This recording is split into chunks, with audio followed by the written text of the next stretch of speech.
I'm Shannon Moroney, and I'm the author of a memoir called Through the Glass, which is my own story. And I have the great privilege of being able to share that story and in a way make sense of something senseless that happened and find purpose in a really terrifying experience with audiences who are readers and also audiences that I get to speak to around the world. While I was away attending a conference, I was a high school counselor at the time, I answered my hotel room door to find a police officer standing there, and the police officer let me know that my husband had been arrested and that he was charged with several very serious crimes, including sexual assault, aggravated sexual assault, and kidnapping of 2 women in our community. I think of resilience as answering the question for yourself, how far can I stretch myself around what has happened, who's been affected, my own feelings of pain or all the other feelings we have, and not snap, and be able to eventually over time come back to the person that we know ourselves to be, to feel happiness again, and even find some good in what the experience was, whether that's trying to prevent something from happening again to someone else, something similar, or building up the skills and tools and resources and ways of working with each other and living in society that can support resilience and positive mental health.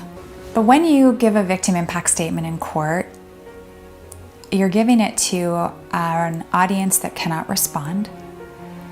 It was, for me, in my experience, it was very cold. When Jason was sentenced at the end of that day, at the end of giving victim impact statements, all that happened was that he was sent to prison for the rest of his life, and everyone else, all the people that had been hurt, were sent home. And it changed when I was asked to speak at a conference. And I instantly just felt my fuel tank fill up a little bit for the first time. And the amazing thing happened, not that I said any different words, but that the audience could respond. I think that's what sets me apart in many ways, is I'm sharing a story that has never been heard before. We are recognizing more and more how mental health or poor mental health can affect us on a personal level, on a work level, and even on a societal level. And I think it's really important that we be open, that we share, that we really, really talk about the pain that we might be in. I know that when I share my painful story, it makes it okay for others to share theirs.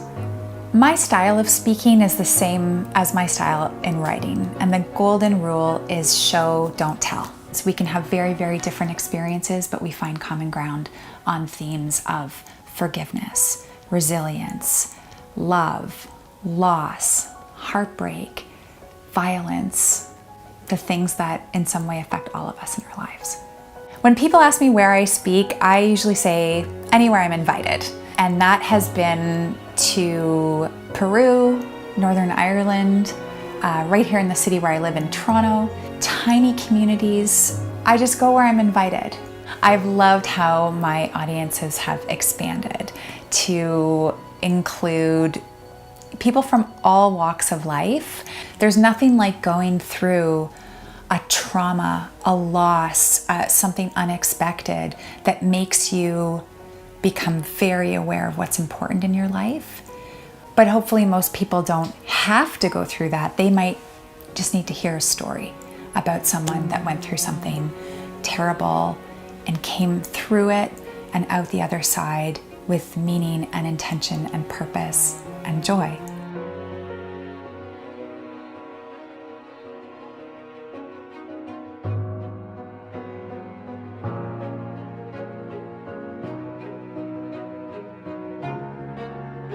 It leaves you kind of wordless. But I guess if I had to say something, I would say compelling. I just went up to her, shook her hand, and said, "Thank you. Wow." And I thought, oh my goodness, so many people need to hear the story. And whether you are a youth justice practitioner or you're in or a professional of the sorts at all, just another human hearing another story of survival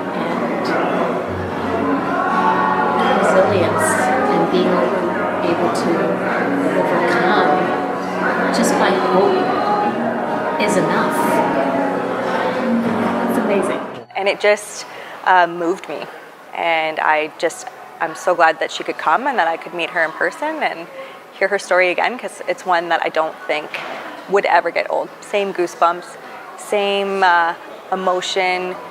She's just so genuine and so honest, and she really makes it resonate with anyone that would be in the audience, whether they're nodding because of something personal that happened to them, or if they're thinking about their job and what they do every day. I think,